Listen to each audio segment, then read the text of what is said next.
Good afternoon and welcome to another episode of Rachel Gaffney's Real Ireland, and I am indeed Rachel Gaffney. So thank you all again for joining us for another week here in Dallas, live from the Lincoln Center studios, just off of Dallas North Tollway and LBJ Freeway. So hi Anna, how are you?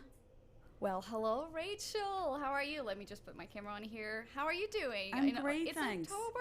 Yay. Finally a bit cold. Does it feel like fall outside for you? Not really, but on your table it says so. Look at that. Well, I think it feels a little bit like that. I don't know what time you probably came in much earlier into the studios this morning, and I came in here a while ago, and it is a beautiful 65 degrees outside.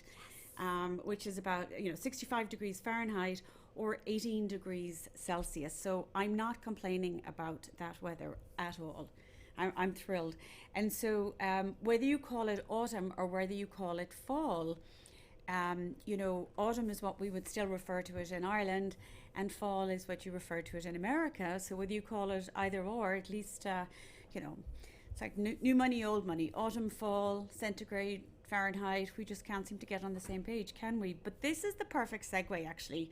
I didn't even plan this, but to talk about autumn or fall and how in one country they say one thing and in another country they say another, but yet we kind of are talking the same language or doing the same things in different traditions and how things get changed. And in this week's episode, I thought I'd do a little bit of do an Irish Halloween special. And Sarah Curley said to me when I came in here a while ago, "Oh, do you guys celebrate Halloween in Ireland too?" Earlier on, yes, we celebrate Halloween. But not only do we celebrate Halloween, we actually are the ones that gave you an awful lot of your traditions that Americans practice for Halloween. So I wanted to say this to you. Halloween spending last year in the United States, I don't know if you know this statistic or not, Anna, but according to the National Retail Federation, Halloween spending was estimated at $9 billion US. Oh my God. Yeah, that's pretty huge. And that's just in second place. In first place, of course, above that would be Christmas. But in second place was Halloween. So $9 billion US spent last year. They estimate the same again this year, maybe even a little bit higher, which means that this is a really big holiday for Americans. They love to celebrate it and go out in all sorts of style, whether it's costumes, parties, candy, trick-or-treating and everything. But did you know that Halloween traditions here have their origins in Ireland? Did you know that, Anna? I did not know that, and I am so excited because I kind of had a glimpse of what we're going to talk on the show, and we have really good stuff, so I'm excited to delve into it. So I think the only way to explain this is to go back to the very beginning and give a little bit of context and a little background as to how we got here. And I'm going to talk about jack-o'-lanterns, trick-or-treating, Halloween games, costumes, and the backstory as to how this all got to where it is right now. So you got to go back to the ancient Celts. Now, who were the ancient Celts? The Celts were living in various parts of Europe, and they go back as far as about 1200 BC. And they were in England, Scotland, Wales, France, Spain, and Ireland. So these really are who your main Celts were.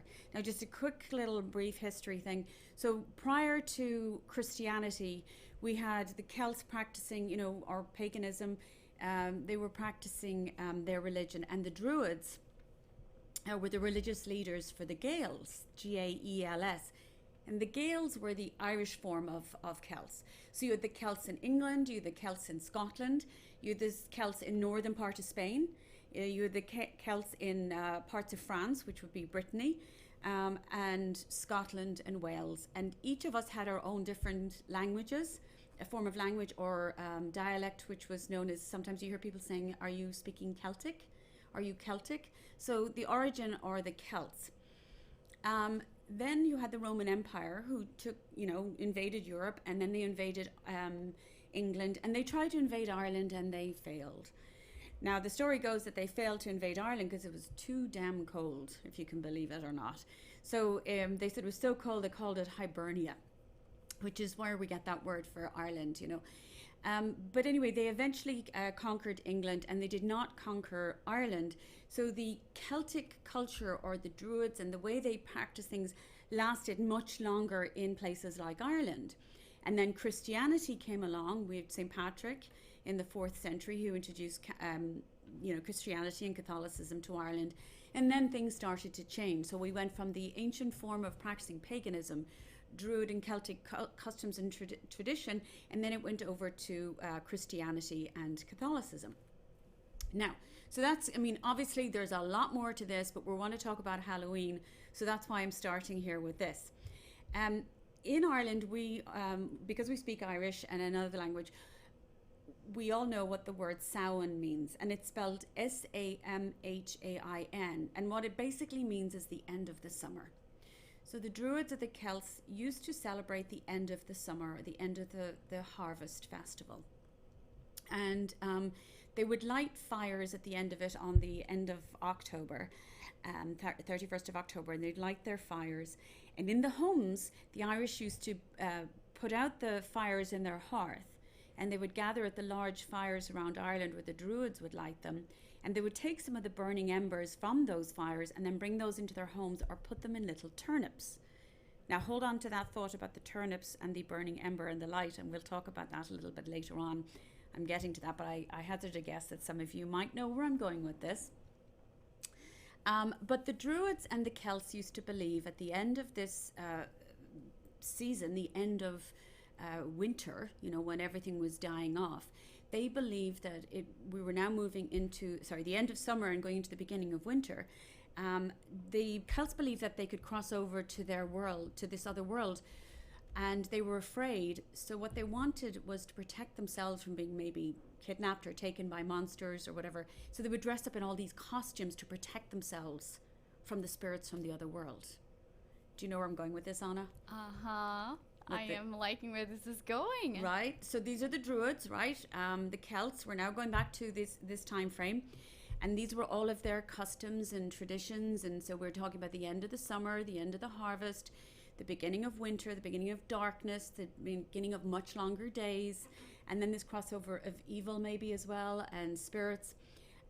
They also believed back then that when they saw cats, a black cat, they believed that it was actually a human that had died, and if this human was not a good person on earth and was evil, they were coming back in the form of a cat, and that was their punishment. Oh. So black cat, death, fire, we're kind of going, so this is this amalgamation of the Druids, the pagan culture, moving over with the crossover Christianity. And so these kind of cultures were starting to sort of merge and mingle as the years were going by. And then come along the Catholic Church.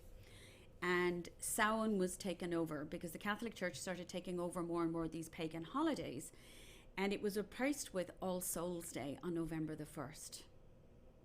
And the night before All Souls Day was actually known as All Hallows Eve, which eventually became known as Halloween.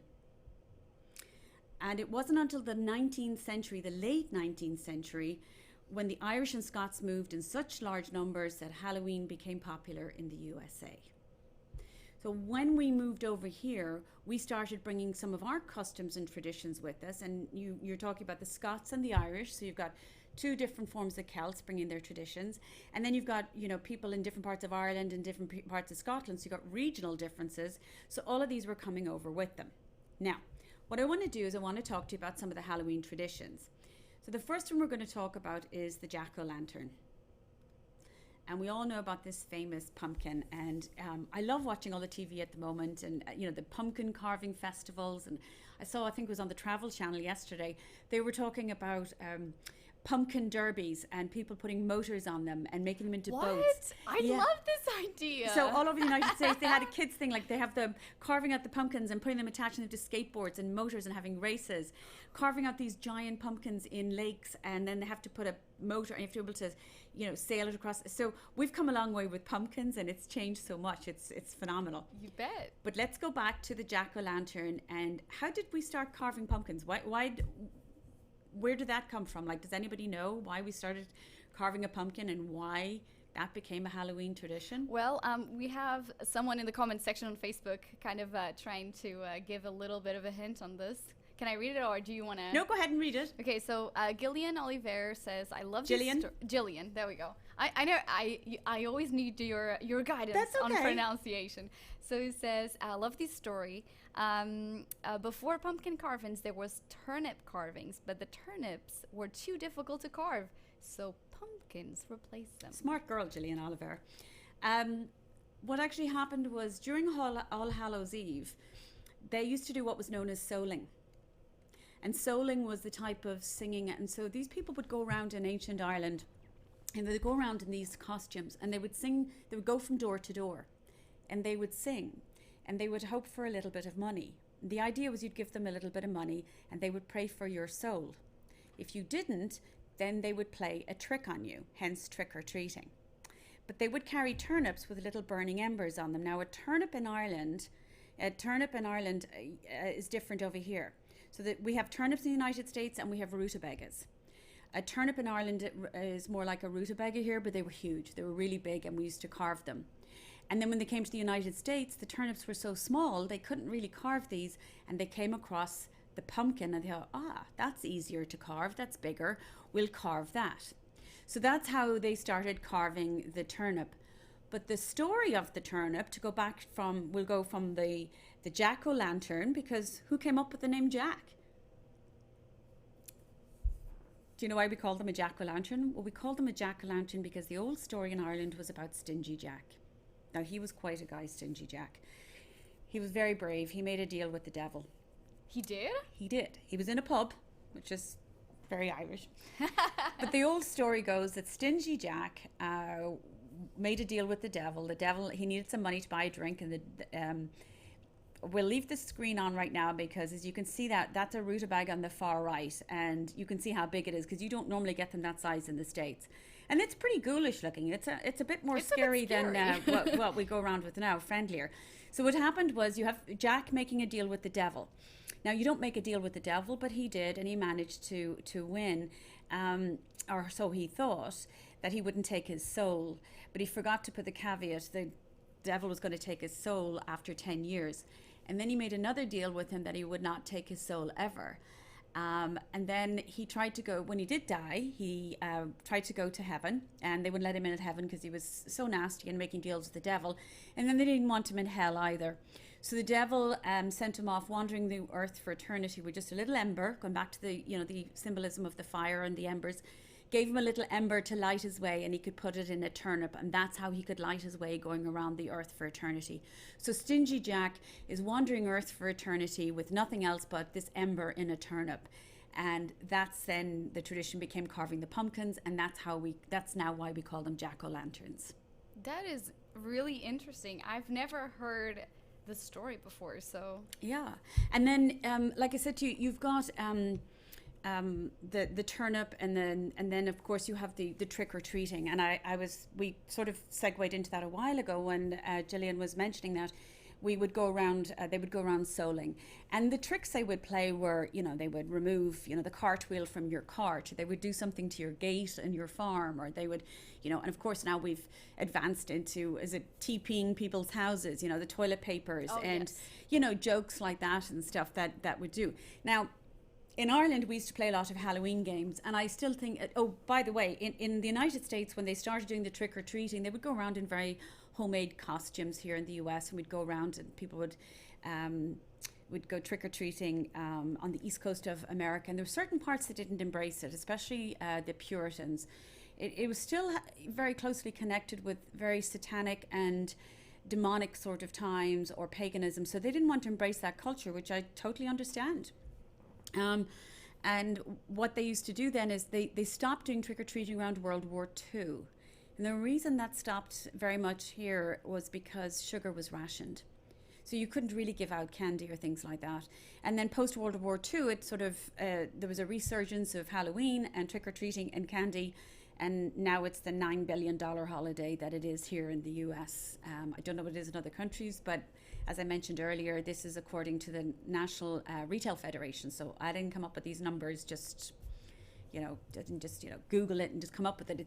It's something that's talked about a lot by the National Retail Federation. So $9 billion is a lot.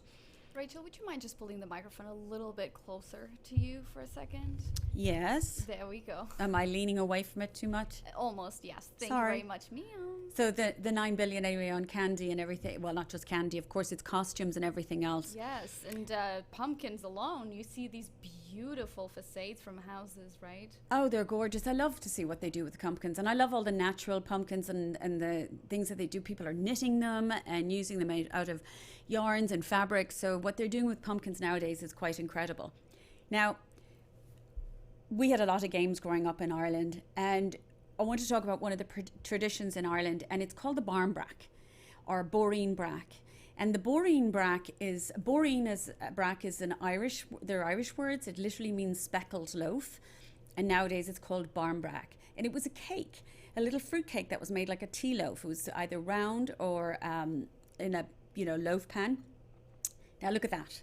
I wrote an article a few years. I used this photograph, which I got courtesy of ducas.ie, which is a website in Ireland that is run through University College Dublin. And this site documents things from back from the 1920s in photos. And I'm a nerd. I love scouring through it and reading the stories from back then.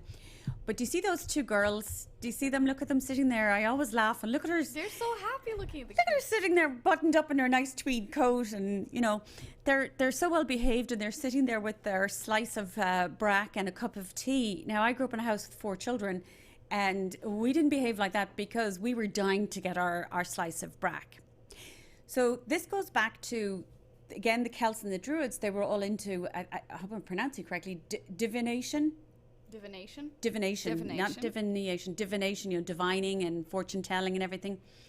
So this cake that was made back then, we would, when they made it, when your mum made it, they would wrap up, there was a dried pea, a stick, a little gold ring, bit of fabric, and they were all wrapped up and baked into the cake, and you would eagerly wait for the slice of cake and of the Brak. And what you would do is, when you got your slice, whatever you got, it was going to tell your future. So needless to say, us 3 girls were all hoping to get the gold ring, which meant you were going to be married or have your love. But when you look at some of the things that were in there, nowadays they wouldn't do that. I mean, the stick was that you were going to be beaten.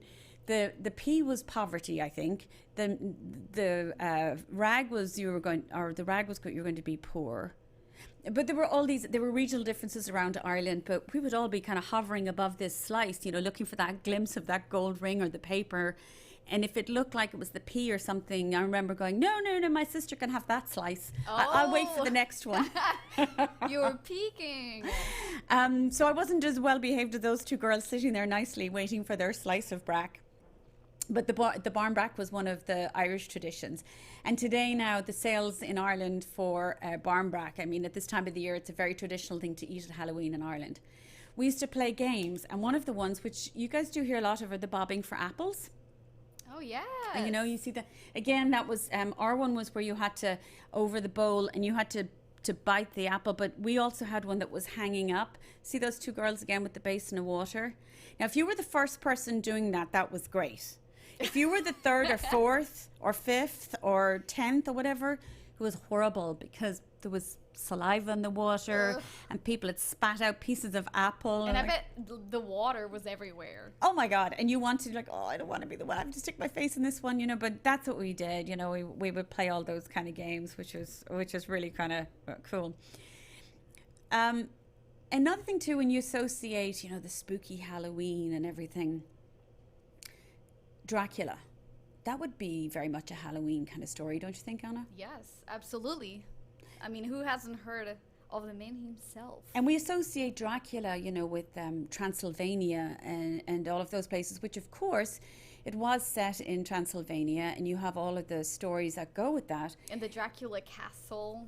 Absolutely. But the other thing that's really important to remember is that Dracula was written by Bram Stoker. And who was Bram Stoker? Bram Stoker was born in Dublin in 1847.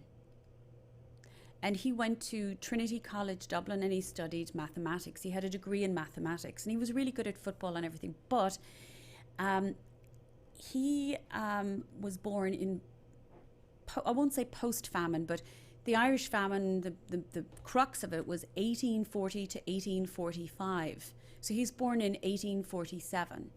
Now the story goes is that his mother witnessed so much horror and dread around the time of the famine, and the bodies that were, left on the side of the road, and what happened to bodies once they died. And I won't go into all that right now, but there's an awful lot of her storytelling, her memories imprinted on his life, and that a lot of that was used with his imagination for the writing of Dracula. Now, every year in Dublin, so if you're in Dublin, or if you're planning on going to be in Dublin at this time of the year, we have the Bram Stoker Festival. And as you can see, I have it up right here for you, and we'll share the link. It's simply the bramstokerfestival.com. And that's something that you can attend while you're in Ireland. And it's just another, I think it's over 3 days. Does it say, Anna, how long it's on? I'm going to check. 3 or 4 days, I believe. Or maybe 3 days, and Bram Stoker, there's a plate outside the house, one of his houses, which is right opposite Leinster House, which is the seat of our Irish government. So 4 days. 4 days. Okay. 25th to the 28th of October. Okay, wonderful. And then there's another festival known as the Puka Festival. The Puka, or P-U-C-A or P-U-C-K-A, there's so many different spellings of it, was another monster from the times of the ancient Druids. It's what they would dress up in, and kind of like grasses. So they've just launched this huge Puka Festival in areas of Ireland around County Meath. And that festival will be happening at the end of this month in Ireland over different parts of Westmeath, and that one's going to be pretty spectacular over 2 or 3 days. I think that's brought by Fáilte Ireland, which is F-A-I-L-T-E Ireland. I should put up a link for that. I just remember that right now, but it's called the Puka Festival. I'll include that as well. Oh, will you? Yeah. Okay. Because it says here, I have the thing about the Dublin, about the Bram Stoker.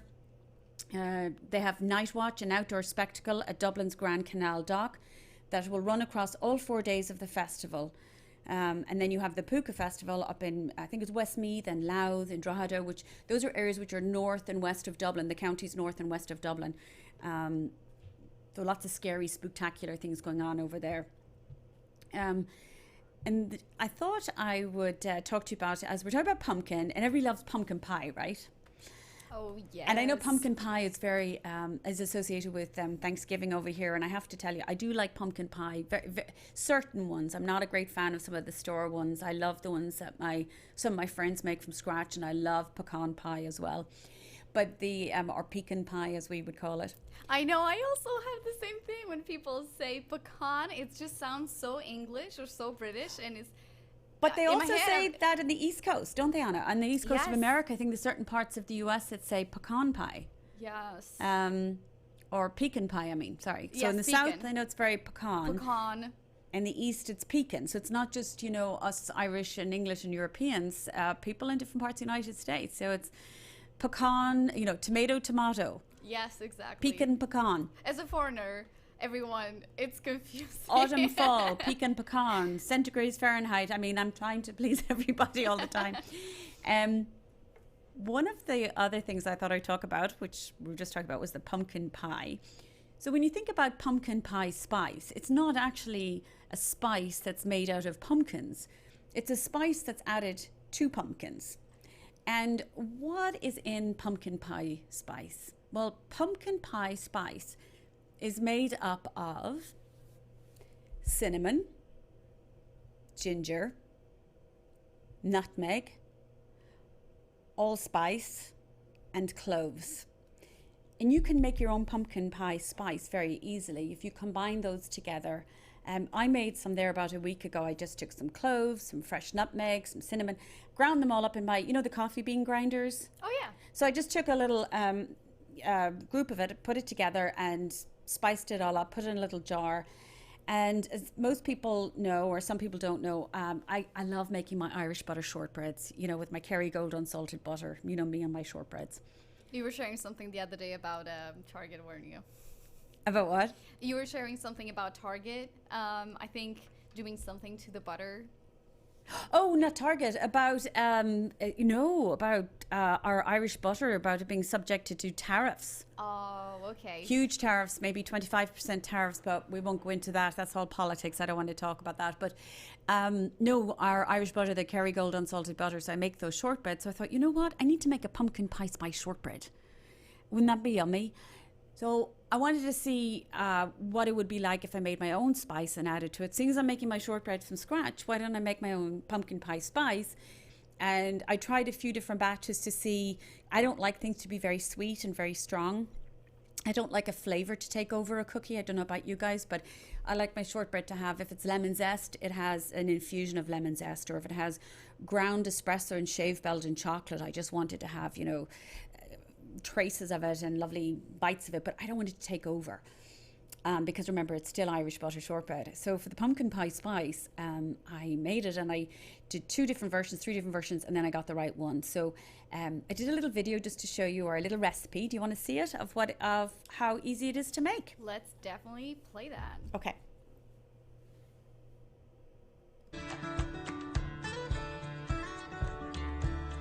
There's the spices. Too difficult. And of course, you can look at this afterwards. Oh, fresh spice, I can smell it from here. You're creaming the butter and sugar, obviously. That's important to gradually add the flour. And there they are.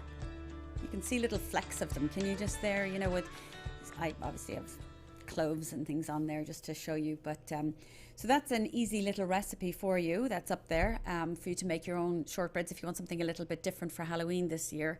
You could make them in little stack them and tie them up in little baggies and give them to somebody, tie them, and maybe put some acorns or something around them like I did. I just went out to the garden and picked up some acorns and grabbed a couple of the branches off the tree and just threw them on the table. And so there you have it, something that's simple. And I know it's say, oh, there you have it. But like, if you can't think of what to make, I'm doing it for you. So there you go.